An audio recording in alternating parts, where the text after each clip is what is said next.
It's that good. I just made this. My family devoured it.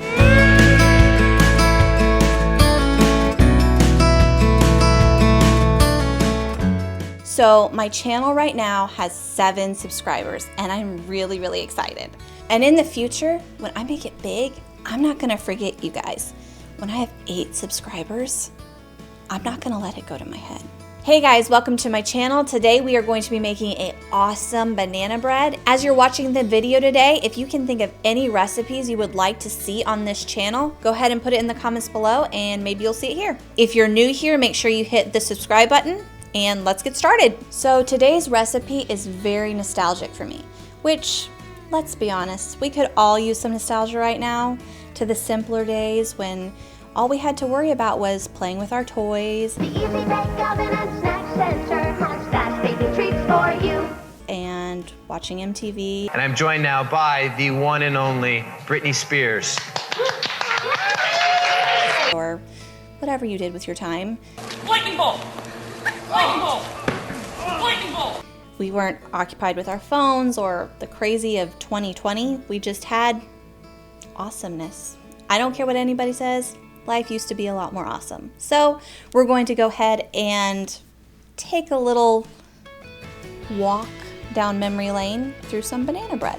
The first thing you need to do is preheat your oven to 350 and go ahead and oil your pan or your muffin tins, or if you're using two loaves, whatever you're doing, just go ahead and get that ready and set it aside. Also, when you're preheating the oven, make sure there's nothing in it.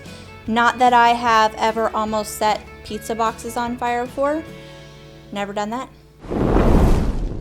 Okay, before we get into the other ingredients, the very first thing you're gonna do after you preheat the oven is to get the banana puree ready. This is going to help the banana bread be really, really moist. So you wanna go ahead and do this because this is pretty much the most time-consuming part of it, and it's not even that time-consuming. You're going to put about 3 or 4 ripe bananas. The darker the banana, the better. That means they're sweeter. It's gonna make your banana bread sweeter and more moist. You're gonna put those in the blender, and then you're going to add the milk of your choice. I am using almond milk just because it's easier on my stomach than other milks.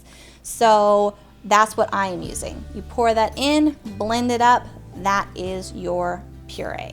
So for your dry ingredients, you're going to use 3/4 cup of wheat flour and 1/2 cup of regular flour. Now you can kind of play with this to use different flours that you like. This is just the ratio that I have found works the best, but feel free to kind of tweak the flours a little bit. Next, you're gonna use 1/2 teaspoon of baking soda and 1/4 teaspoon of baking powder.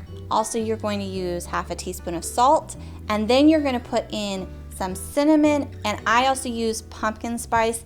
This is more to your taste. I use a lot more seasoning for this, but feel free to use less if you don't like as much of that flavor. It's really up to your taste with that. That's why I didn't really add the amount for those 2 spices, because I feel like every family kind of has a little bit different taste when it comes to that. So those are your dry ingredients. Go ahead and have those in a bowl, mix them up, and just set them to the side for now. In a separate bowl, you are going to mix 3 eggs, 1/4 cup of oil, and 1/2 cup of brown sugar.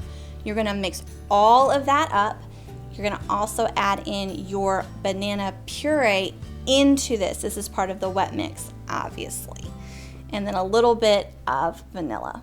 Also, to your wet ingredients, you're going to want 1/2 cup of Greek yogurt. This helps with keeping it really moist.